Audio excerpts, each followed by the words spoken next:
Bismillah. Kita mulai, Ibu. Bismillahirrahmanirrahim. Assalamualaikum warahmatullahi wabarakatuh.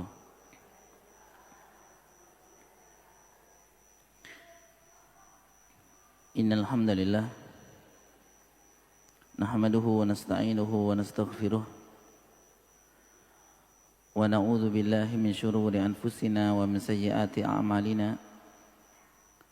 Man yahdihillahu fala mudilla lah wa man yudlil fala hadiya lah. Asyhadu an la ilaha illallah wahdahu la syarika lah wa asyhadu anna Muhammadan abduhu wa rasuluh. Allahumma salli wa sallim mubarik ala Muhammadin wa ala ali Muhammad. Qala Allahu azza wa jalla: Ya ayyuhalladzina amanu taqullaha haqqa tuqatih wa la tamutunna illa wa antum muslimun. Wa qala: Ya ayyuhalladzina amanu taqullaha wa qulu qawlan sadida yuslih lakum a'malakum wa yaghfir lakum dhunubakum wa may yuti'illaha wa rasulahu faqad faza fawzan 'azima. Wa ba'du, wa qala Rasulullah sallallahu alaihi wasallam: fa inna astaqal hadithi kitabullah wa khairul huda huda Muhammadin sallallahu alaihi wasallam wa syarrul umuri muhdatsatuha wa kullu muhdatsatin bid'ah wa kullu bid'atin dhalalah. Ma'asyiral muslimin, ibu-ibu yang dirahmati Allah Subhanahu wa taala.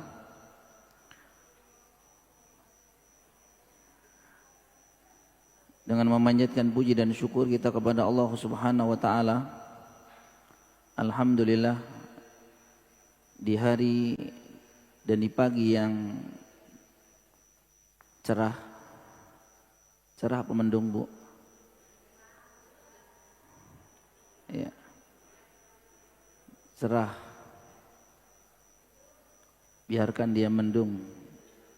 Asal hati kita cerah, Ibu ya. Masyaallah.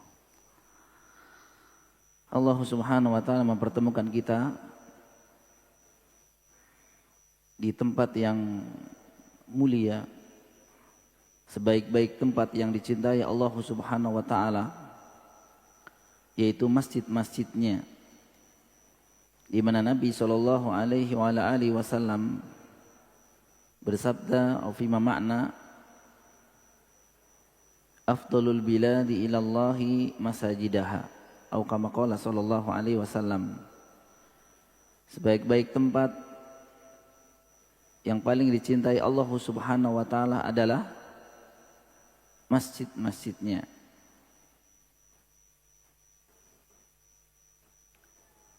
Oleh karena itu bersyukurlah kepada Allah Subhanahu wa taala. Allah memudahkan kita di hari atau di pagi hari ini untuk duduk bersimpuh di tempat yang Allah Subhanahu wa taala cintai. Demikian juga Nabi sallallahu alaihi wasallam dalam hadis yang lain menyebutkan tentang keutamaan orang-orang yang duduk, orang-orang yang berkumpul di rumah, di antara rumah-rumah Allah Subhanahu wa taala, yaitu masjid-masjidnya.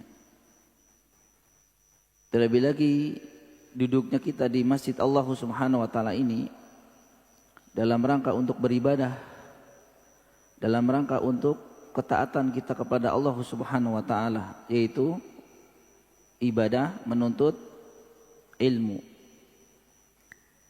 Nabi sallallahu alaihi wasallam bersabda, "Majtama qaumun," tidaklah sekelompok kaum mereka berkumpul, fi baitin min buyutillah, di rumah di antara rumah-rumah Allah Subhanahu wa taala. Jadi tidaklah sekelompok kaum, bapak-bapak, ibu-ibu, mereka berkumpul di rumah di antara rumah-rumah Allah Subhanahu wa taala. Ngumpulnya untuk apa, ibu-ibu? bukan untuk gerumpi, bukan untuk ngobrol, bukan untuk yang lainnya. Yatsluna kitaballah. Namun duduknya mereka adalah membacakan kitab Allah, yaitu Al-Quranul Karim. Begitu juga hadis-hadis Nabi SAW. Wa yatadarasunahu bainahum. Dan pula duduknya mereka berkumpul di rumah di antara rumah-rumah Allah Subhanahu wa taala, saling mempelajari di antara mereka. Maka Nabi SAW menyebutkan ada 4 keutamaan, dan ini sering kita diperdengarkan. Illa nazalat alaihi musakinah. Kecuali yang pertama, orang-orang yang duduk di majelis, orang-orang yang duduk di rumah Allah berkumpul, yatluna kitaballahi wa yatadarasunahu bainahum. Mereka berkumpul dibacakan ayat-ayat Allah, dan kemudian mereka saling mempelajari di antara mereka. Illa nazalat alaihi musakinah. Keutamaan yang pertama yang Nabi SAW sebutkan adalah kecuali mereka akan diberikan ketenangan. Wa ghasyiyatuhumur rahmah. Yang kedua, Allah Subhanahu wa taala menaungi mereka dengan rahmatnya. Allah menaungi mereka dengan kasih sayangnya. Wa hafathumul malaikah. Demikian juga duduknya mereka, berkumpulnya mereka pula Allah Subhanahu wa taala mengutus para malaikatnya untuk duduk bersama mereka. Wa dzakarahumullahu fi man indah aw kama qala sallallahu alaihi wa alihi wasallam.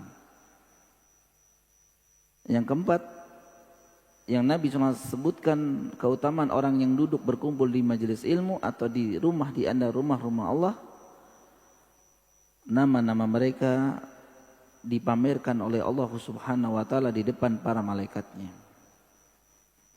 Oleh karena itu, ibu-ibu rahimakumullah, ketika kita diberikan kesempatan dan kemudahan oleh Allah Subhanahu wa taala untuk selalu dimudahkan untuk berkumpul di majelis ilmu, maka ini merupakan satu di antara keutamaan. Dan pula mudah-mudahan Allah Subhanahu wa taala dengan memudahkan kita untuk bermajelis ilmu, tanda Allah Subhanahu wa taala menghendaki kebaikan buat kita semua. Karena Nabi sallallahu alaihi wasallam mengatakan, "Man yuridillahi bihi khaira yufaqihu fid din," atau kama qala sallallahu alaihi wasallam. Barang siapa yang dikehendaki kebaikan oleh Allah Subhanahu wa taala, maka kata Nabi, dia akan dimudahkan oleh Allah untuk memahami agamanya. Allah akan memudahkan dirinya faham agama. Dan salah satu jalan untuk memahami agama adalah dengan bermajelis ilmu.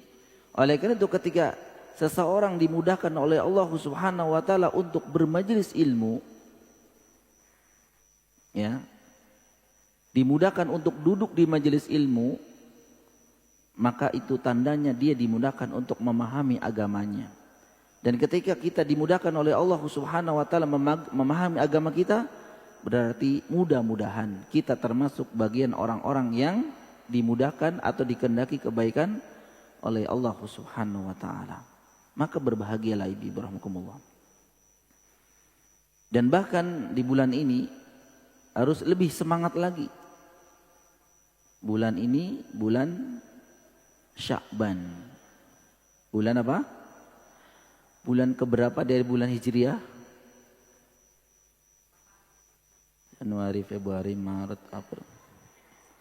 Muharram, Safar. Kalau bulan-bulan itu langsung Bu ya. Tapi kalau bulan Sya'ban bulan keberapa ya? Bulan ke-8, betul. Ada yang jawab tadi ya. 1 bulan menjelang bulan Ramadan. Ibu senang nggak mau ada datang bulan Ramadan? Senang, Masya Allah ya. Sepakat senang? Senang banget. Senang mau ngapain? Dagang. Di antaranya Ustadz. Boleh nggak kalau Ramadan dagang? Boleh. Siapa yang nggak ngebolehin? Ya. Bahkan bulan Ramadan bulan keberkahan. Memang kita harus bergembira ibu rahmukumullah. Dengan datangnya bulan suci Ramadan, seorang muslim dan muslimah wajib untuk bergembira. Karena seseorang yang bergembira akan datangnya tamu Allah Subhanahu wa taala bulan Ramadan, kata para ulama, menunjukkan adanya sempurnanya keimanan. Menunjukkan sempurnanya atau adanya iman dalam hatinya, dalam dadanya. Karena jangan sampai ada seorang muslim dan muslimah mau datang Ramadan kayaknya susah, sempit, bahkan tidak suka datang bulan Ramadan. Fal'idzubillah. Tapi tentu senang dan gembiranya itu ingin menyambut pahala yang besar. Meraih pahala yang besar. Karena di bulan suci Ramadan adalah bulan ya banjir pahala. Bukan banjir air ya, banjir pahala. Namun tentu harus mempersiapkan diri kita. Karena para ulama mengatakan Ramadan, nah, sebelum bukan materi Ramadan ini Bu ya. Ini materinya belum ya. Ini hanya untuk mengulang. Bahwa bulan suci Ramadan kata para ulama, bulan berkumpulnya ibadah. Betul tidak Ibu? Di sana ada apa? Siam. Di sana ada sholat. Di sana ada ibadah sedekah. Di sana ada doa, ibadah baca Al-Quran. Apalagi? Maka dianjurkan untuk umroh karena senilai pahala ibadah haji. Jadi Ramadan para ulama mengatakan bulan berkumpulnya ibadah, sholat malamnya, tilawat Al-Qurannya, sedekah Ramadannya, dan seterusnya. Oleh karena itu, saking banyaknya ibadah yang terkumpul dalam Ramadan, bisakah kita melakukannya semua? Bisa. Jawabannya bisa, selama kita mempersiapkan diri. Jangan lalai dengan datangnya bulan suci Ramadan yang mungkin kadang kita sudah menganggap biasa, Ramadan juga gitu-gitu saja. Dia menyepelekannya, dia mengacuhkannya, dia tidak bersiap diri, maka bisa berakibat fatal. Oleh karena itu sekalipun mungkin Ramadan sudah kita lalui seumur kita. Ibu yang umurnya masih 17 tahun misal. Ada Ibu? 17 tahun lebih 50 tahun. Oh berarti 67 ya. Berarti 67 kali kita melewati Ramadan. Yang usianya 60, 50 maka demikian pula. Jadi kadang kita menganggap Ramadan kayak gitu-gitu aja. Tapi ternyata ibu-ibu rahmakumullah, walaupun Ramadan memang demikian adanya dari ibadah-ibadah yang tadi kita sebutkan, tapi perbedaannya yang membedakannya adalah kualitas dan kuantitas dalam di bulan Ramadan tersebut. Karena ternyata ada orang-orang yang diberikan kemudahan oleh Allah, diberikan kesempatan oleh Allah untuk masuk di bulan Ramadan, tapi ibadahnya sedikit banget. Ada Ibu? Atau bahkan faliyudzubillah 0. Puasa enggak, sholat enggak, taraweh enggak, baca Al-Quran enggak, sedekah enggak. Terus Ramadan apa yang dia lakukan? Ya. Oleh karena itu yang membedakan kita dengan yang lainnya adalah kualitas dan kuantitas. Ya, kualitasnya bagaimana? Ramadan. Karena tadi ada sebagian justru ketika Ramadan itu apa yang dia pikirkan adalah bagaimana meraup keuntungan bisnis sebesar-besarnya. Tapi yang lain ingin meraup pahala sebesar-besarnya. Oleh karena itu ibu-ibu rahimakumullah, satu di antara pesan dari seorang ulama namanya Abu Bakar Az-Zur'i, tidak salah rahimahullah taala, pernah wasiatkan dan menasihatkan kepada kita ibu-ibu rahimakumullah, hal yang harus diwaspadai. Nah ini Bu, bagi seorang muslim ketika sudah dekat datangnya bulan suci Ramadan. Apa beliau katakan? Di antaranya adalah hindari, waspadai sikap at-tahawun bil amri idza hadar waktuhu. Waspada dengan sikap dan perilaku at-tahawun bil amri, sikap lalai dari amr. Amr itu perintah atau kewajiban. Idza hadara waktuhu, jika perintah dan kewajiban itu sudah datang di depan mata. Contohnya Ramadan, kan Ramadan udah di depan mata. Tapi dia bersikap lalai. Kata beliau rahimahullah ta'ala, orang yang lalai dengan adanya tamu Allah yang akan didatangkan, artinya lalai itu tidak mau siap-siap ibu. Maka kata beliau rahimahullah ta'ala mengatakan, ini menunjukkan ya sikap meremehkan perintah. Jadi kalau lalai itu menunjukkan sikap meremehkan perintah. Kemudian orang yang meremehkan perintah atau kewajiban dari Allah Subhanahu wa taala, kata beliau, biasanya akan dihukum. Nah, apa hukumannya? Dua di antaranya. Beliau sampaikan yang pertama, orang yang melalaikan kewajiban yang sudah ada berada di depan mata, itu menunjukkan sikap menyepelekan kewajiban tersebut, dan orang seperti ini biasanya mendapatkan hukuman. Yang pertama, dia lemah dalam melakukan ibadah tersebut. Lemah. Ramadan yang kita sama-sama mengetahui, tadi disebutkan banjir pahala, Allah obral pahala. Tapi kok malah dia tidak dapat. Kenapa? Puasa baru setengah hari udah batalin. Dia tidak sakit, tidak safar, tidak haid, tidak punya udzur apa-apa. Tapi kayaknya lemah banget. Aku gak kuat minum. Kemudian sholat tarawih. Jangankan sholat tarawih ibu, sholat yang hanya 2 rakaat di pagi hari saja ditinggalkan. Sholat tarawih 1 sunnah, 2 lama berdirinya. Benar nggak ibu? Berapa menit kalau di Al-Furqan? 2 jam setengah. 2 jam setengah, apa 1 jam setengah? Mana ada orang yang gak biasa, tidak biasa untuk beribadah sholat walaupun 2 rakaat, kemudian langsung diberikan sholat, melaksanakan sholat 11 rakaat 1 jam setengah berdiri.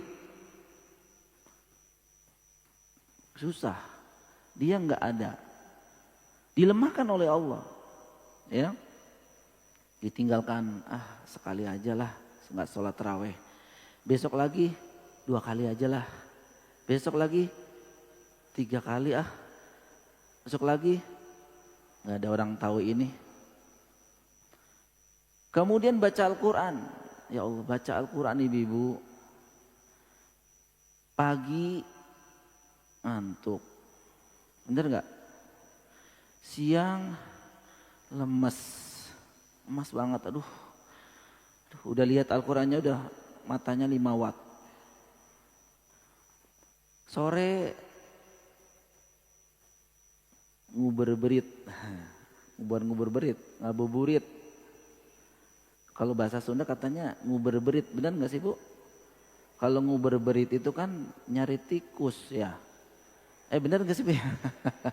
Makanya orang-orang yang nguberberit itu lagi nyari tikus, bukan nyari gorengan. Kalau salah dibenerin ya, saya juga katanya Bu. Habis maghrib kekenyangan, habis tarawih apalagi. Berarti apa? Tidak ada ibadah baca Quran di hari itu. Besoknya bisa nggak? Kayak gitu lagi.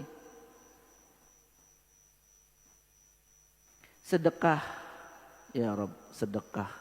Sudah mikirin bagaimana bisa beli tiket. Sudah mikirin bagaimana bawa uang banyak ke mudik. Ganti ban, ganti oli, servis mobil, macam-macam. Gak mikirin sedekah. Itu ada tidak? Banyak. Dia dimasukkan oleh Allah Subhanahu wa taala dalam bulan suci Ramadan, malah justru lemah. Semakin pelit. Semakin pelit. 10 hari terakhir orang-orang pada iktikaf, orang-orang pada bangun malam, orang-orang pada giat untuk beribadah, dia ternyata sibuk juga, tapi sibuk pesenan. Pesenannya banyak banget Ustaz, ya Allah gimana nih, lembur dia, siang malam. Harus hati-hati para jamaah sekalian. Sekali lagi bukan nggak boleh dagang ya, silahkan. Tapi justru kalau di akhir sudah tutup, harus fokus dengan ibadah. At-tahawul bil amri idza hadara waqtuhu. Jadi orang yang melalai tanda nyepelein. Orang nyepelekan satu ibadah biasanya Allah lemahkan. Nah, ibu kalau azan duhur sholatnya bilang nanti jam 3:45 baru duhur. Kira-kira sholatnya cepat atau khusyuk?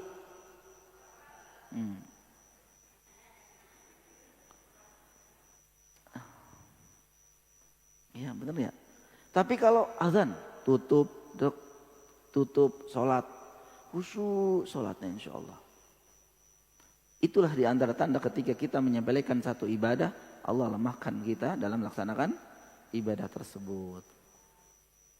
Dan yang kedua kata beliau rahimahullah taala, ya, dijauhkan dari ridha Allah Subhanahu wa taala, dijauhkan dari ridha Allah Subhanahu wa taala. Oleh karena itu ibu-ibu rahimakumullah, mari persiapan-persiapan yang harus sudah matang untuk menjemput dan menyambut tamu Allah Subhanahu wa taala itu Ramadan. Ya tentu persiapan-persiapan yang pertama doa. Jangan lupa ibu rahimakumullah, kita banyak doa agar diberikan kesempatan olehnya masuk Ramadan. Dimudahkan untuk beribadah di bulan suci Ramadan. Dimudahkan. Kemudian yang kedua, taubat. Kita harus banyak bertobat kepada Allah Subhanahu wa taala, karena satu di antara yang menyebabkan lemahnya ibadah, lemahnya ketaatan seorang muslim karena dosa. Kita susah bangun malam karena dosa, para ulama mengatakan. Kita susah sedekah, kita ada tapi susah banget sedekah. Itu para ulama mengatakan itu karena dosa. Kenapa kita kok sering ada banyak waktu luang tapi tidak mau untuk bermajelis ilmu? Itu juga karena dosa. Apalagi nanti kita dihadapkan dengan banyak ibadah di bulan suci Ramadan. Jangan sampai kita berat melakukannya karena dosa-dosa kita. Maka persiapan yang kedua, bertaubat dari dosa-dosa yang selama ini kita lakukan. Yang ketiga, ilmu. Baca-baca kembali ibu-ibu rahimakumullah tentang siam Ramadan, ya. Jadi jangan mempelajari puasa Ramadan di bulan Ramadan, tapi mempelajari bulan Ramadan, mempelajari puasa Ramadan sebelum bulan. Artinya kita beramal tapi didahului dengan ilmu.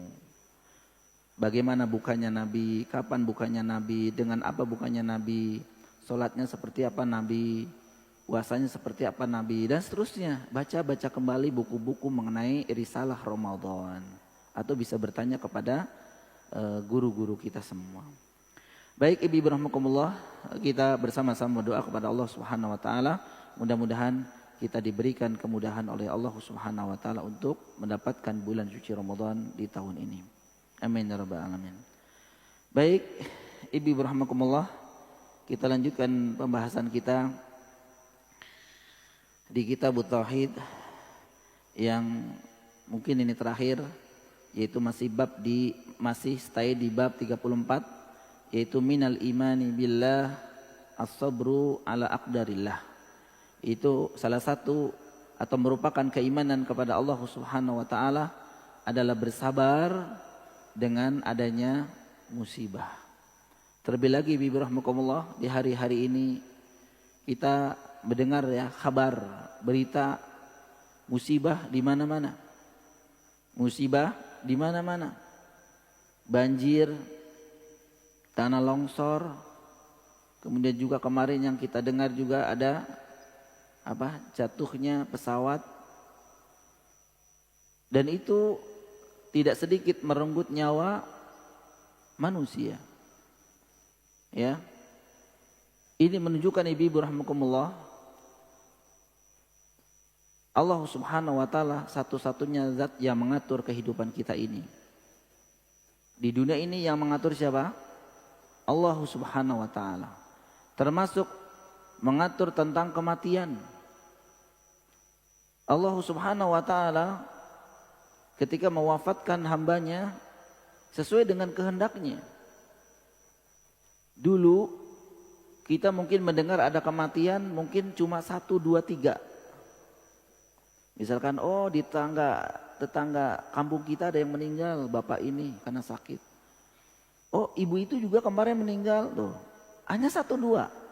Sekarang kita dihadapkan atau diperlihatkan oleh Allah Subhanahu wa taala ketika Allah mengambil nyawa seseorang bukan 1, bukan 2. 1 tempat.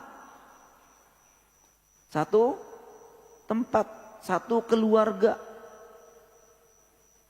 Yang tanah longsor yang ini yang terjadi di kota Bandung Barat ya. Semoga Allah Subhanahu wa taala memberikan kesabaran bagi yang terkena musibah. Yang meninggal diampuni Allah Subhanahu wa taala. Yang meninggal dalam berita ya, kalau tidak salah saya baca, itu bukan warga biasa. Bahkan sekitar 23 personil TNI. 23. Berarti kan satu rombongan ya. Belumnya ditemukan berpelukan satu keluarga, tadi saya lihat berpelukan satu keluarga terkena longsor meninggal.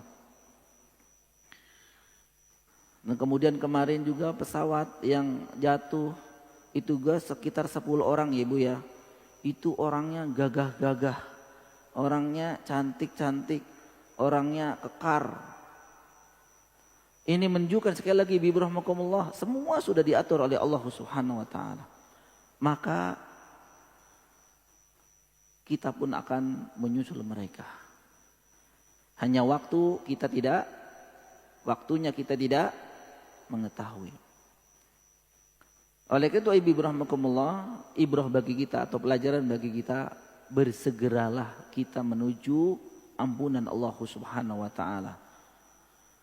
Sebagaimana Allah Subhanahu wa taala menganjurkan kepada kita, wasari'u ila maghfiratin min rabbikum wa jannatin arduha as-samawati wal ard uiddat lil muttaqin. Dan bersegeralah kalian menuju ampunan Allah Subhanahu wa taala, dan bersegeralah menuju surga Allah Subhanahu wa taala yang luasnya seluas langit dan bumi. Uiddat lil muttaqin, yang jannah tersebut diperuntukkan, disiapkan untuk orang-orang yang bertakwa. Jadi Ibu rahmakumullah, dari ayat yang mula ini ya, hendaklah kita berusaha menjadi orang yang bertakwa. Karena hanyalah orang-orang yang bertakwa kepada Allah Subhanahu wa taala dengan benar, mereka lah yang akan mendapatkan jannah Allah Subhanahu wa taala. Dari bahasan yang kita sudah bahas sampai di pembahasan ya, terakhir adalah mengenai Allah Subhanahu wa taala akan mengampuni atau sebab-sebab Allah Subhanahu wa taala mengampuni atau menggugurkan dosa yang datangnya dari Allah Subhanahu wa taala. Kemarin kita bahas sebab-sebab diampunnya dosa seorang hamba, maka ada beberapa sebab. Ada sebab dari si hamba tersebut. Sebab ampuninya dosa karena sebab si hamba tersebut. Yang pertama apa kemarin? Yang pertama adalah istighfar. Ya. Kemudian yang kedua bertaubat. Yang ketiga beramal soleh. Itu dari sebab si hamba tersebut. Kemudian dari sebab seseorang itu kesalahannya, dosa-dosanya diampuni oleh Allah Subhanahu wa taala dengan sebab orang lain, bukan sebab si hamba tersebut. Maka yang pertama, doa kaum mukminin untuknya, doanya orang beriman kepadanya. Ya. Seperti orang meninggal kemudian disolati, kemudian dalam sholat tentu ada doa ampunan kan, di takbir ketiga Allahumma firlahu warhamhu wa'afihi wa'fu anhu wa akrim nuzulahu wa wasiban kholahu dan seterusnya. Kan didoakan, ya Allah ampunilah dia, rahmatilah dia. Itu doa siapa? Orang lain kepadanya. Tapi ini pun ada syaratnya. Dia akan didoakan oleh orang lain dan dikabulkan doanya jika dia adalah orang mukmin juga. Karena seseorang yang didoakan orang lain, kalau dia itu bukan seorang mukmin maka tidak akan terijabah. Kemudian yang kedua, doa malaikat. Dan ternyata para malaikat juga ikut mendoakannya. Ya. Kemudian juga pahala atau amal soleh yang dikerjakan orang lain untuknya. Seperti kita sebagai anak melakukan amal soleh, misalkan sedekah, dan kemudian kita niatkan untuk kedua orang tua kita. Ya Allah, saya niat sedekah ini wakaf atau apa saja untuk niat ibu bapak saya yang sudah meninggal. Maka ini pun merupakan sebab diampunilah dosa seorang hamba. Kemudian yang selanjutnya syafaat Nabi Sallallahu Alaihi Wasallam. Syafaat dari siapa? Nabi Sallallahu Alaihi Wasallam. Maka seseorang pun akan mendapatkan ampunan dari Allah Subhanahu Wa Taala. Akan tetapi apa yang kemarin kita sebutkan, seseorang akan mendapatkan syafaat harus memenuhi persyaratan. Mendapatkan syafaat dari Nabi SAW harus memiliki persyaratan. Syaratnya adalah dia harus diizinkan oleh Allah untuk mendapatkan syafaat.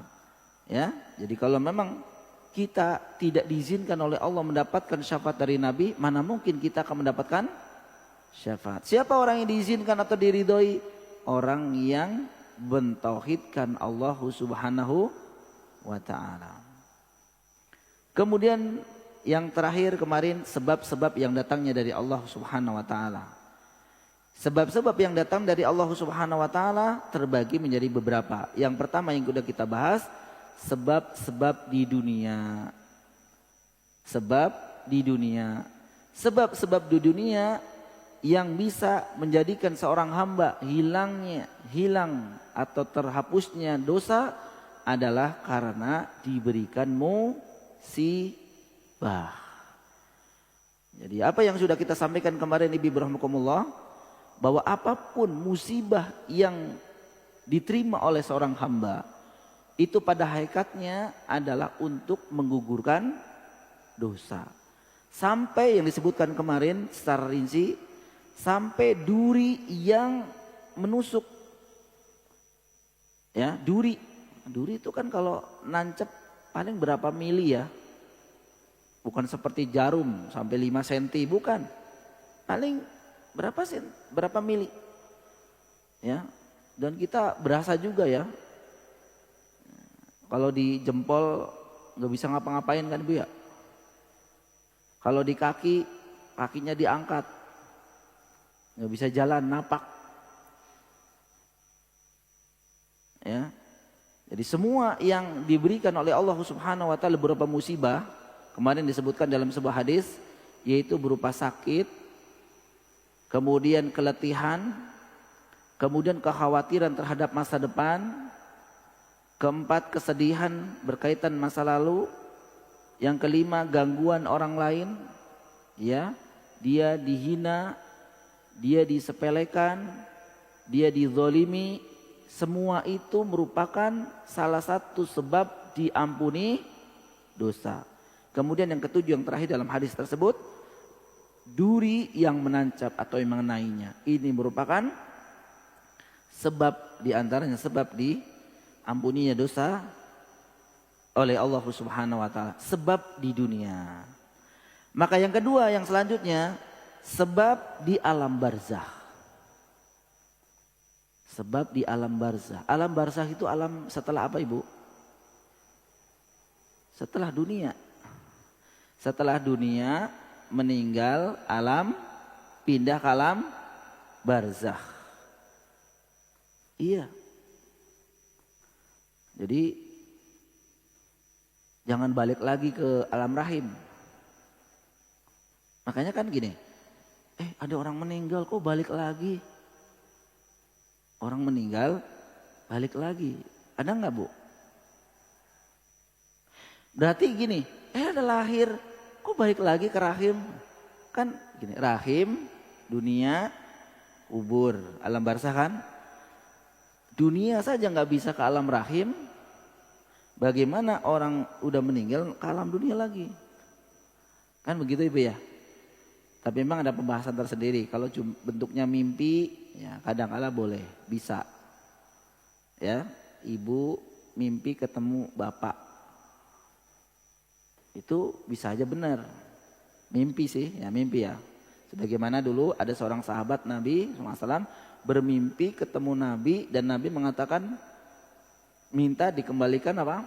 Baju besi yang memang dulu minjem atau gade sama orang Yahudi. Itu kan Nabi nyuruh ya, Nabi udah meninggal.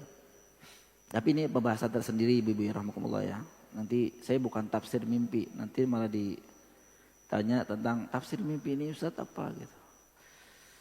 Ya, ada orang-orang yang diberikan kelebihan menafsirkan mimpi dengan ilmu ya, bukan dengan. Nah, sebab alam barzakh itu juga bisa menggugurkan dosa seseorang Ibu rahmatullah. Apa yang bisa menghapus dosa-dosa seseorang di alam barzakh Ibu? Ada dua di antara yang disebutkan oleh para ulama. Yang pertama, himpitan kubur. Apa Ibu? Himpitan kubur. Himpitan, Ibu tahu himpitan nggak Ibu? Dihimpit.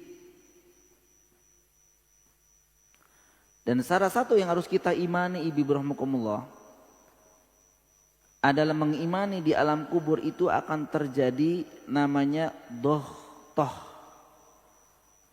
atau penghimpitan. Dari mana kita bisa mengetahui itu? Harus diimani ya, tentu dari kabar yang dikhabarkan oleh Allah Subhanahu Wa Taala melalui Nabi SAW, itu hadis-hadis Nabi. Yaitu yang pertama yang disebutkan di buku itu mungkin ada, Nabi SAW bersabda dari Ibunda Aisyah radhiyallahu taala anha bahwa Nabi SAW bersabda, innalil qabri dohtotan walau kana ahadun najian minha naja minha Sa'd bin Mu'adzin atau kama qala sallallahu alaihi wasallam. Hadis ini diriwayatkan Imam Ahmad, disahihkan oleh Syekh Al-Albani rahimahullah taala. Sesungguhnya di alam kubur, ini dalil pertama yang menunjukkan nanti di alam kubur itu ada penghimpitan. Menghimpit. adalah sabda Nabi SAW, sesungguhnya di alam kubur akan terjadi penghimpitan. Andai saja nih ya, walau kana ahadun najian minha, andaikan ada orang yang selamat darinya. Ini kata Nabi. Andaikan satu saja ada orang yang selamat dari himpitan tadi. Naja minha Sa'ad ibn Mu'adz, maka sungguh Sa'ad bin Mu'adz akan selamat darinya. Ini siapa sih Sa'ad bin Mu'adz, Ibu? Kok sampai diberitakan oleh Nabi SAW? Kata Nabi SAW bahwa sesungguhnya di alam kubur akan terjadi penghimpitan. Kalau ada satu saja orang yang selamat, ya, selamat maksudnya tidak dihimpit di alam kubur, di alam barzah itu, pastinya ya orang yang pertama akan diselamatkan dari dihimpitan tersebut adalah Sa'ad ibn Mu'adz. Maka mungkin kita tanya, siapa sih Ustadz Sa'ad bin Mu'adz itu? Seistimewa apa sih kok sampai disampaikan Nabi kalau ada orang yang selamat dari himpitan di alam barzah, maka orang yang akan selamat ya ini orangnya, Sa'ad ibn Mu'adz radhiyallahu taala anhu. Maka disebutkan di hadis yang kedua, ini sekaligus buat peringatan buat kita semua, ibu Allah. Kan ada yang mengatakan gini, kalau udah meninggal, wahai kawanku, selamat jalan ya. Sudah selesai tugas kamu di dunia. Tidak ada rasa sakit lagi kamu di dunia. Selamat berbahagia di alam kubur. Kata siapa? Ini buktinya ada Nah maksudnya kan kita kadang-kadang ya saya lihat tulisan, ya Allah, kayak kemarin tahun baru lah. Selamat tinggal 2025. Selamat datang 2026. Kau ku kenang dalam hati. Kalimat-kalimat terakhirnya nih. 2026 aku akan lebih baik gitu. Pas lebih baik sholat subuh tanggal 1 ketinggalan. Bukan ketinggalan, sengaja. Maka pertanyaan saya, baik dari segi mana ini? Kan begitu Ibu ya? Gitu. Kan kalau orang yang dibudahkan bisa menulis yang puitis itu kan saya nggak bisa. Maka saya orangnya nggak bisa romantis. Gitu ya. Kalau yang puitis betul kan romantis. Gara-gara kemarin perpindahan tahun aja, Masya Allah ya, kalimatnya kayak kita kalau yang membaca itu kayak terbawa gitu Ibu ya. Sama ketika ada temannya orang saudaranya yang meninggalnya apa? Balap motor, nabrak tembok, gitu ya. Balap motor, nabrak tembok, meninggal. Dia suka minum-minum, dia nggak sholat. Gini, oh temanku, gitu kan? Selamat jalan. Gitu kayaknya ke alam barzah, ke alam kubur seolah itu suatu kebahagiaan. Ternyata ini bagian dari dalil bahwa ternyata di alam kubur itu ada azab, ada nikmat. Yang dapat nikmat, Masya Allah, yang meninggal tahun 1987. Ada 1987 sampai hari ini. Udah berapa tahun? Yang meninggal 1880. Udah 100 tahun lebih. Sampai hari ini, kalau memang nikmat, Masya Allah. Tapi kalau sebaliknya Ibu, faliyadzubillah. Makanya para ulama mengatakan, usia kita di dunia itu tidak seberapa dibanding di alam kubur ibu-ibu. Di dunia 60, 70, 80, 100 tahun. Di alam barzah bisa juga 1000 ribuan tahun. Kalau mendapatkan nikmat, Masya Allah wa tabarakallah. Tapi kalau azab, selama itukah diazabnya? Baik, siapakah Sa'ad bin Mu'adz itu? Kok sampai diberitakan kalau ada orang yang selamat dari penghimpitan di alam kubur, maka sungguh Sa'ad bin Mu'adz akan selamat darinya. Kok yang dicontohkan Sa'ad bin Mu'adz? Siapakah mereka? Siapakah beliau? Nah, ini hadis disampaikan oleh dari Abdullah bin Umar radhiyallahu taala anhu bahwa Nabi SAW bersabda ketika Sa'ad bin Mu'adz meninggal. hadzal ladzi taharraka lahul arsh wa futihat lahu abwabus sama wa syahidahu sab'una alfan minal malaikah laqad dumma dummatan thumma furrija anhu atau kama qala sallallahu alaihi wasallam. Hadis ini diriwayatkan oleh Imam Nasa'i dan sahihkan oleh Syalbani. Siapakah Sa'ad bin Mu'adz itu? Lelaki ini ketika Nabi SAW bersabda ketika Sa'ad ibn Waqqas radhiyallahu ta'ala anhu ini meninggal. Apa yang dikatakan oleh Nabi SAW? Hadzal ladzi taharraka lahul arsh. Laki-laki inilah yang membuat arsh itu bergerak. Laki-laki ini itu siapa maksudnya? Sa'ad ibn Mu'adz. Laki-laki inilah yang membuat arsh itu berguncang. Wa futihat lahu abwabus sama. Dan akan dibukakan baginya pintu-pintu langit. Allahu Akbar. Siapa orang ini, Bu ya? Wa syahidahu sab'una alfan minal malaikah. Dan akan dipersaksikan oleh 70.000 malaikat. Laqad dummatan thumma furrija anhu. Ia mengalami namun kata Nabi SAW, namun ia mengalami penghimpitan di alam kubur kemudian terlepas darinya. Jadi Sa'ad ibn Mu'adz ini ternyata orang yang baik, Ibu ya, orang yang luar biasa. Sampai kematian beliau ini mengakibatkan apa? Arsy itu berguncang. Kemudian pintu-pintu langit terbuka dan kematiannya disaksikan oleh 70.000 malaikat. Namun orang sebaik ini tetap Nabi mengatakan apa? Namun ia mengalami penghimpitan di alam kubur. Kemudian setelah itu terlepas. Berarti apa? Penghimpitan di alam kubur. Orang-orang yang meninggal itu mengalami himpitan di alam kubur. Itu semua tanpa terkecuali. Mau orang yang beriman, mau orang yang baik, apalagi orang kafir, waliyadzubillah, mengalami. Hanya saja nanti ada pembahasan dia lama atau tidak. Bahkan ibu rahmatullah yang terjadi penghimpitan itu sampai dengan anak kecil yang meninggal. Anak kecil kan belum tahu apa-apa, Ibu ya. Tapi kalau meninggal dunia disampaikan oleh Nabi SAW, dia juga akan mengalami penghimpitan di alam kubur. Ini disampaikan dalam sebuah hadis yang diriwayatkan Imam Tabrani yang disahihkan oleh Syekh Albani rahmatullah dalam silsilah al-hadis as-sahihah. Lau aftala ahadun min dhammatil qabri la aflata hadha as-sabi. Apa kata Nabi SAW ketika melihat ada anak kecil yang meninggal? Andaikan ada orang yang selamat dari penghimpitan di alam kubur, sungguh anak ini yang akan selamat. Namun ternyata anak ini juga akan mengalami penghimpitan.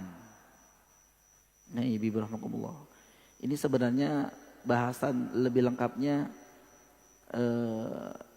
tentang fitnah kubur atau kejadian-kejadian apa yang ada di alam kubur.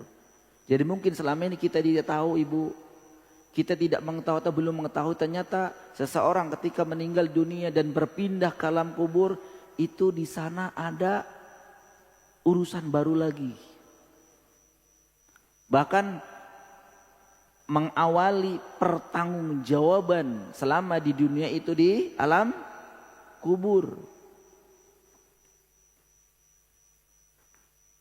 Dan disebutkan siapa saja yang mengalami penghimpitan, Ibu rahmatullah. Siapa saja yang mengalami penghimpitan dalam kubur. Ulama sepakat bahwa orang kafir, orang munafik, nah itu pasti akan mengalami penghimpitan. Sebagaimana hadis Bara' al-Azib bin Azib radhiyallahu taala anhu bahwa Nabi SAW pernah bersabda tentang orang kafir dan orang munafik. Kemudian kuburnya pun menghimpitnya hingga remuk tulang-tulangnya. Wa yudayyiqu alaihi qabruhu hatta takhtalifa fihi adla'uhu. Ini keadaan orang kafir, orang munafik ketika dihimpit di alam kubur, alam barzah, itu sampai tulang-tulangnya faliyudzubillah. Berarti dahsyatnya luar biasa ibu rahmakumullah di alam kubur ini. Ya. Maka memang betul ibu rahmakumullah, orang-orang tua kita, orang-orang yang sudah meninggal, orang-orang yang kita cintai, anak kita mungkin, orang tua kita mungkin, di sana sedang membutuhkan pertolongan, membutuhkan doa, menanti doa dari putra-putrinya, menanti doa dari anak keturunannya, doa agar diampuni oleh Allah, agar dirahmati oleh Allah, agar dilebarkan alam kuburnya, diluaskan alam kuburnya. Itu memang benar ibu rahmakumullah. Maka kita kalau memang sayang, betul cinta sama orang-orang yang dulu, ya, merawat kita itu orang tua kita, jangan lupa doakan mereka setiap saat. Allahumma ighfir lahu warhamhu wa'afihi wa'fu anhu. Ya Allah, ampunilah bapakku. Kalau dua-duanya Allahumma ighfir lahuma warhamhuma wa'afihi wa'fu anhuma. Karena demikian juga ketika kita nanti dipanggil oleh Allah Subhanahu wa taala, kebutuhan mereka sama dengan kebutuhan kita sama dengan kebutuhan mereka, yaitu membutuhkan doa-doa dari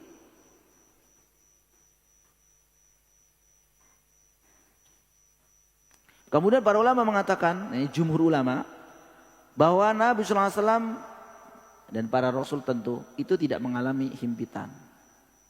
Jadi Nabi dan para rasul tidak mengalami himpit. Ini dikatakan oleh sebagian ulama, di antaranya As-Suyuti rahimahullah mengatakan, wal ma'ruf, ya, pendapat yang ma'ruf, annal anbiya bahwa para nabi itu tidak mengalami penghimpitan. Adapun, nah ini Bu, orang-orang yang beriman selain dari Nabi dan para Rasul, maka ada perbedaan pendapat dari para ulama. Apakah mereka juga mengalami penghimpitan atau tidak? Orang-orang yang beriman selain Nabi dan Rasul. Sebagian ulama mengatakan bahwa para aulia itu siapa? Para wali Allah. Orang-orang yang soleh. Jadi wali Allah itu orang-orang yang soleh, Ibu. Tidak akan mengalami penghimpitan dalam kubur. Tidak mengalami penghimpitan dalam kubur. Ini pendapat yang pertama. Namun pendapat yang kedua, pendapat ini justru yang paling kuat, adalah bahwa orang yang beriman selain para nabi dan para rasul, mereka juga mendapatkan atau mengalami penghimpitan tanpa terkecuali. Ini pendapat yang kuat dari para ulama. Jadi ibu rahmakumullah, penghimpitan di alam kubur yang akan ada di alam kubur itu semua akan merasakan.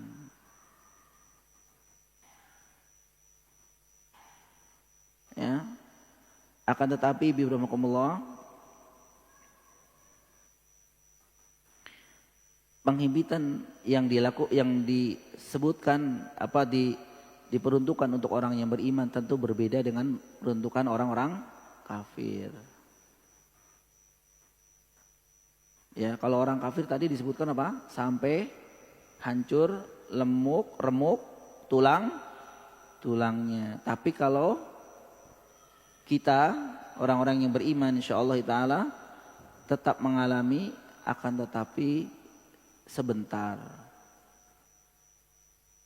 Ya. Dan pula ada penjelasan tersendiri tentang makna penghimpitan di sini. Ada yang berpendapat penghimpitan yang dimaksud adalah penghimpitan maknawi. Jadi bukan hakiki, Bu. Jadi penghimpitan yang dimaksud dalam kubur itu maknawi, makna saja.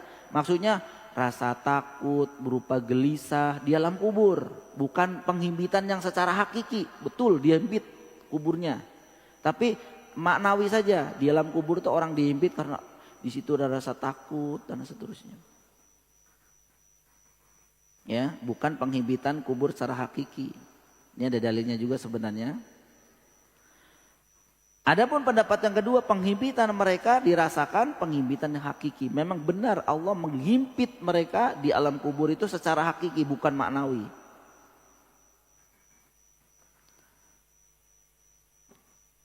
Kapan terjadi penghimpitan alam kubur, Ibu?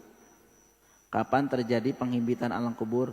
Penghimpitan di alam kubur terjadi sebelum malaikat itu bertanya kepada si mayit.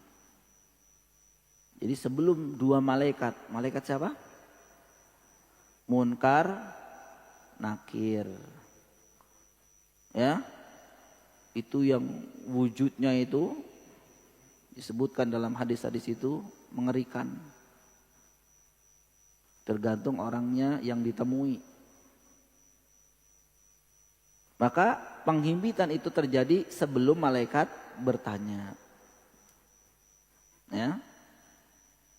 Bagaimana disebutkan Ar-Ramli rahmatullah mengatakan penghimpitan di alam kubur terjadi sebelum pertanyaan dua malaikat.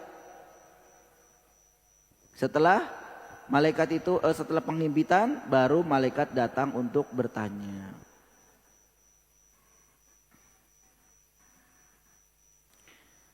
Nah, penghimpitan dalam alam kubur itu salah satu dari yang menyebabkan dosa-dosa seseorang itu diampuni. Jadi penghimpitan itu bukan azab, Ibu. Bukan termasuk azab, tapi memang hal yang harus dilalui oleh semua orang kecuali Nabi dan Rasul tadi ya. Mau orang yang beriman, begitu juga orang yang tidak beriman, semua akan mengalami.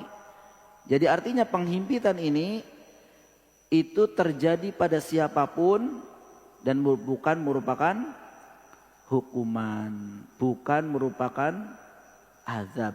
Tapi itu memang rangkaian dari seseorang yang telah meninggal dunia itu akan mengalami penghimpitan. Siapa mereka sebagaimana tadi disebutkan yang mengalami tidak ada tanpa terkecuali. Seorang beriman tanpa terkecuali. Yang kecuali adalah Nabi dan para Rasul. Dan sekali lagi penghimpitan itu menghilangkan, menghapuskan dosa. Jadi himpitan di kubur itu bukanlah azab, para ulama mengatakan. Akan tetapi itu adalah kesulitan dan kepayahan yang dialami oleh orang yang telah meninggal, yang telah berpindah ke alam barzah. Yang kesulitan tersebut diantaranya fungsinya mengurangi dosa-dosa atau bahkan mengampuni dosa-dosa. Sama seperti seseorang yang akan meninggal dunia itu mengalami sakaratul maut. Sakaratul maut bukan azab, Ibu, bukan azab. Ya. Bukan azab. Karena ternyata Ibu rahimakumullah yang mengalami sakaratul maut bukan hanya umat Nabi SAW saja. Tapi ternyata justru begitu juga Nabi SAW juga mengalaminya. Sakaratul maut. Baik yang banyak dosanya maupun orang yang dosanya sedikit. Itu akan mengalami sakaratul maut. Jadi bukan azab. Dan sakaratul maut ini bibirahmukumullah adalah salah satu dari sebab menghilangkannya dosa. Nabi SAW bersabda, La ilaha illallah. Nabi SAW ketika hendak meninggal, detik-detik mau meninggal, itu mengalami sakaratul maut. Sampai Nabi SAW mengatakan, La ilaha illallah. La ilaha illallah, demi Tuhan yang tidak ada sesembahan yang berhak disembah kecuali Allah semata. Inna lil mauti sakarat. Sungguh pada kematian itu diiringi oleh sakarat. Jadi Nabi SAW itu mengalami, Ibu. Yang saya baca kemarin dalam penjelasan lain, apabila ada orang yang telah meninggal dunia yang mengalami sakarat, kemudian suruh bercerita, apa Ibu? Suruh bercerita. Jadi misalkan ada orang meninggal, ya, kan sering katanya sering ketemu, saya ketemu lagi sama dia. Coba kalau kamu ketemu lagi, tanya dulu sakaratul tuh rasanya bagaimana gitu. Kan kadang-kadang cuma datang ngabarin apa katanya. Tapi enggak apa? Enggak tanya coba sakarat dulu itu rasanya bagaimana. Makanya disebutkan kalau diizinkan oleh Allah Subhanahu wa taala untuk bercerita tentang keadaan sakarat, atau dilanjutkan mungkin keadaan di alam barzah, maka pasti dia ya tidak menikmati tidak merasakan indahnya hidup di dunia. Ya, tidak menikmati indahnya kehidupan dunia. Karena kan disebutkan sakarat itu lebih apa Ibu? Ya, sakitnya lebih dari, kalau disebutkan dalam riwayat itu digergaji, lebih sakit dibanding digergaji. Lebih sakit dibanding direbus di mana? Di air panas. Lebih sakit dibanding apa? Ditusuk dengan pedang. Itu sakarat Ibu rahmatullah. Sakaratul maut. Makanya memang Ibu rahmatullah, ketika sakaratul maut itu kan kita yang masih hidup tugasnya apa? Mentalkin. Orang yang lagi sekarat, kalau Ibu bilang sekarat gitu ya, yang dengan mengalami sakitnya yang luar biasa, pas waktu ditalkin caranya harus bisa, caranya harus benar. Biasanya Ibu kalau lihat orang mentalkin atau Ibu sendiri yang mentalkin itu bagaimana? La ilaha illallah, ayo la ilaha illallah, ayo la ilaha illallah, ayo buru la ilaha illallah. Dia lagi sekarat ibu-ibu. Jangankan mereka, kita aja kalau kekenyangan suruh apa? Baca la ilaha illallah, la ilaha illallah. Apalagi mereka. Maka caranya dikasih cara mentalkin itu, misalkan ibu ya, ibu kita atau siapa, Bu, ikutin saya Bu, la ilaha illallah, la ilaha illallah gitu ya. Setelah itu, setelah beliau mengucapkan la ilaha illallah, diamkan, kita tungguin. Makanya yang nunggu jangan banyak-banyak, satu orang. Kalau dia aduh sakit, nah talkin lagi. Kalau udah mengucapkan selain tadi la ilaha illallah, maka talkin lagi. La ilaha illallah, la ilaha illallah. Diamkan lagi, tungguin. Begitu Ibu. Talkinnya jam 8. Meninggalnya jam 1 siang.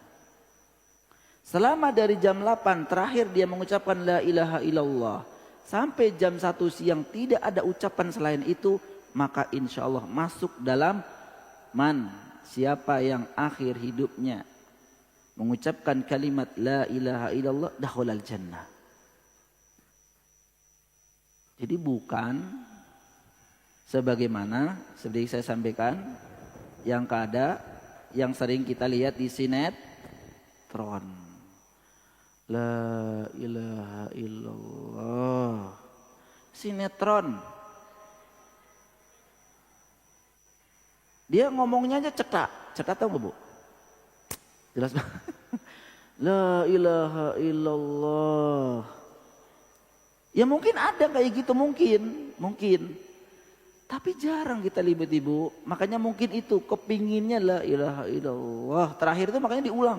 Ayo ulang, ayo ulang, ayo ulang. Nah inilah diantara banyak yang tidak tahu tata cara mentalkin. Ada pelatihan tentang pengurusan jenazah diawali dari mentalkin ketika sarqatul maut. Iya di ini Bu. Jangan sampai kita salah. Sekali lagi mereka lagi sakarat. Maka kita harus lebih tahu.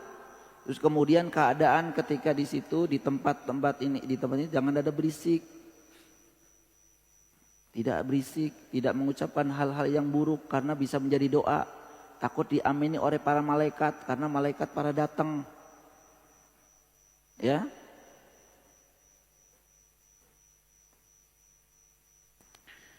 Ini di alam barzah Ibu rahimakumullah. Kemudian terakhir kayaknya di sebab di akhirat. Jadi tadi apa Ibu? Di dunia musibah. Di alam barzah himpitan dan sakaratul maut. Yang ketiga sebab di akhirat. Di antara sebab-sebab yang bisa menggugurkan dosa seorang adalah ahwalu yaumal qiyamah, yaitu peristiwa-peristiwa dahsyat semenjak dibangkitkan dari kubur hingga menjelang masuk surga. Jadi yang di alam akhirat nanti pun akan ada momen-momen yang bisa menghancurkan, menghilangkan dosa seseorang. Nah itu adalah apa? Ahwalu yaumul qiyamah, yaitu peristiwa-peristiwa dahsyat. Sebagian ulama juga berpendapat bahwa siksaan-siksaan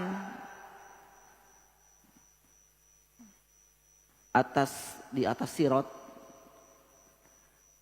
itu juga termasuk sebab mengurangi dosa-dosa. Sirat, tahu sirat Ibu? Sirat. Jadi semua akan melalui sirat. Dan yang dialami seseorang ketika melalui sirat itu berbagai macam. Disebutkan dalam hadis, fayamurru awalukum kalbarq. Nabi SAW bersabda tentang sirat dan orang-orang yang akan melewatinya besok. Nabi SAW mengatakan fayamurru awalukum kalbarq. Lalu ada orang yang ketika melewati sirat, yang paling cepat dari kalian melewati sirat seperti barq. Barqun itu kilat. Ada yang melewati itu seperti kilat. Maka aku Abu Hurairah qultu ya abi anta wa ummi ay syai'in kamarril barq. Aku Abu Hurairah bertanya, ayah dan ibuku sebagai tebusanmu, bagaimana maksudnya secepat kilat itu maksudnya? Apa kata Nabi SAW? Qala alam tarau ilal barqi kaifa yamurru wa yarji'u fi tarfatil ain. Dia tanya, maksudnya jalan seperti kilat itu seperti apa sih maksudnya?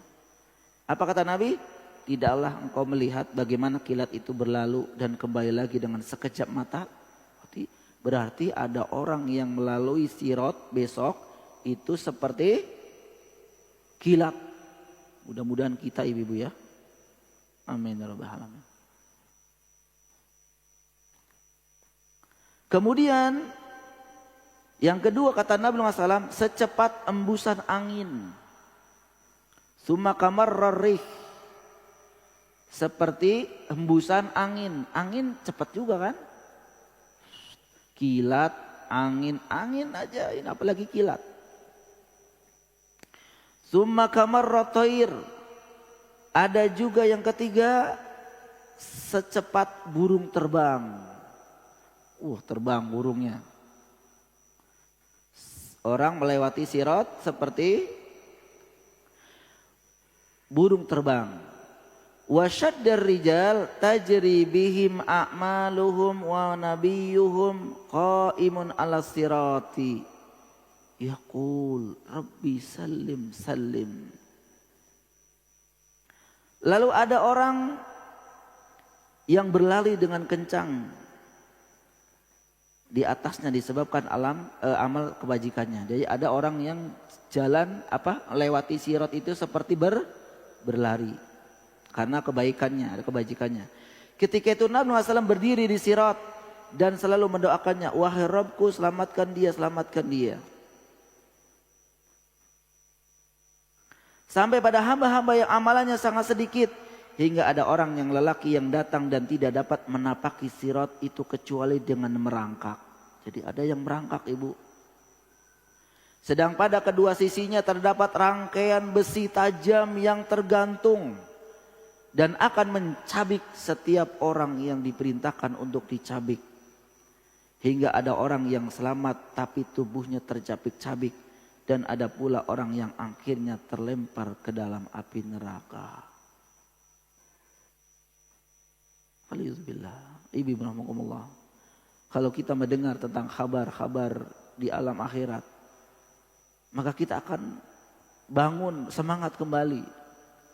Bahkan di dunia ini, bahwa di dunia ini ibu rahmatullah, kesenangan yang kita dapatkan itu semata. Semata fana. Sekelebat. Akan tetapi di akhirat nanti penentuan kita bagaimana, selamat atau tidak. Disebutkan seperti ini, melewati sirat saja ada yang merangkak. Yang di kanan kirinya ada besi yang tajam yang siap untuk merobek-robek anggota badan kita. Sesuai dengan perintah Allah Subhanahu wa taala.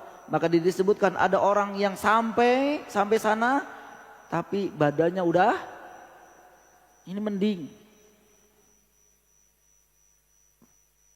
Ada juga yang disebutkan oleh Nabi SAW, dia tercabik-cabik tubuhnya, kemudian terlempar ke api neraka. Falidzubillah. Oleh karena itu ibu rahmatullah, ini bagian dari ibrah bagi kita semua. Bahwa di alam akhirat, di awali alam kubur tadi, alam akhirat itu bukan penyelesaian dari permasalahan kita. Bahkan justru di sanalah akan tegaknya keadilan Allah Subhanahu wa taala seadil-adilnya. Faman ya'mal mithqala dzarratin khairan yarah wa may ya'mal mithqala dzarratin syarran, kebaikan sedikit pun akan Allah tampakkan. Kejahatan, keburukan sedikit pun Allah akan tampakkan. Makanya mungkin kalau di dunia dia tidak diketahui oleh siapapun dia berbuat curang, zalim. Ingat, di akhirat tidak ada yang selamat. Tidak ada yang kelewat dari pengadilan Allah Subhanahu wa taala. Dan peristiwa-peristiwa tadi termasuk sirat itu salah satu juga dari sebab digugurkannya dosa-dosa seorang hamba. Kemudian yang keempat, ibu rahmatullah, sebab ampunan Allah Subhanahu wa taala tanpa sebab. Jadi orang diampuni dosa oleh Allah Subhanahu wa taala, ada juga langsung dari Allah Subhanahu wa taala tanpa sebab. Sebagaimana disebutkan hadis yang lumayan panjang, saya baca artinya ibu ya. Allah Subhanahu wa taala berfirman. Nah, berarti hadis ini hadis qudsi. Para malaikat, para nabi dan orang-orang yang beriman telah memberi syafaat. Sekarang yang belum memberikan syafaat adalah Zat yang Maha Pengasih, itu Allah Subhanahu wa taala. Kemudian Allah menggenggam satu genggaman dari api neraka, dari dalam api neraka. Dari dalam tersebut mengeluarkan suatu kaum yang sama sekali tidak melakukan kebaikan. Jadi pas Allah ngambil dari api neraka segenggam, ya, Dan yang dari genggaman ini, orang yang Allah ambil ini adalah orang-orang yang tidak pernah berbuat kebaikan sedikit pun. Ya. Dan mereka pun sudah berbentuk seperti arang hitam. Alhamdulillah. Yang diangkat oleh Allah Subhanahu wa taala, satu, orang-orang yang tidak pernah melakukan kebaikan. Yang kedua, kondisinya udah jadi hitam, seperti karang lah. Ini berarti menunjukkan keadaan di api neraka. Alhamdulillah. Menunjukkan di api neraka demikian memang dibakar lah. Nah, dibakar sampai dengan kering, hitam. Allah kemudian melemparkan mereka ke dalam sungai di depan surga. Nah, yang tadi diambil lemparkan ke sungai yang ada di depan surga. Yang disebut dengan sungai kehidupan. Mereka kemudian keluar dari sungai tersebut layaknya biji yang tumbuh di aliran sungai. Seperti biji udah baru lagi Ibu ya. Mereka kemudian keluar seperti layaknya biji yang tumbuh di aliran sungai. Tidakkah kalian lihat ia tumbuh merambat di bebatuan atau pepohonan mengejar sinar matahari? Kemudian mereka yang tumbuh layaknya biji ada yang berwarna kekuningan, ada yang kehijauan. Sementara yang berada di bawah bayangan akan berwarna putih. Para sahabat kemudian bertanya, seakan-akan engkau telah menggembala di daerah orang-orang Badui. Beliau melanjutkan, mereka kemudian keluar seperti mutiara. Sementara di leher-leher mereka terhadap sesuatu terbuat dari emas atau yang lainnya yang menjadi tanda sehingga bisa diketahui oleh penduduk surga bahwa mereka pernah singgah ke neraka. Jadi orang-orang tadi ketika keluar itu ada tanda yang di lehernya yang terbuat dari emas atau selainnya yang menunjukkan tanda, kalau ada tanda itu berarti dia pernah mampir di neraka. Mereka adalah orang-orang yang Allah merdekakan. Allah masukkan ke dalam surga tanpa dengan amalan dan kebaikan sama sekali. Allah kemudian berkata, masuklah kalian ke dalam surga, apa yang kalian lihat maka itu akan kalian miliki. Mereka pun menjawab, wahai Rabb kami, sesungguhnya engkau telah memberikan kepada kami sesuatu yang belum pernah engkau berikan kepada seorang pun dari penduduk bumi. Allah kemudian berkata, bahkan apa yang telah aku siapkan untuk kalian lebih baik dari ini semua. Mereka kembali berkata, wahai Rabb, apa yang lebih baik dari ini semua? Allah menjawab, ridhoku. Selamanya aku tidak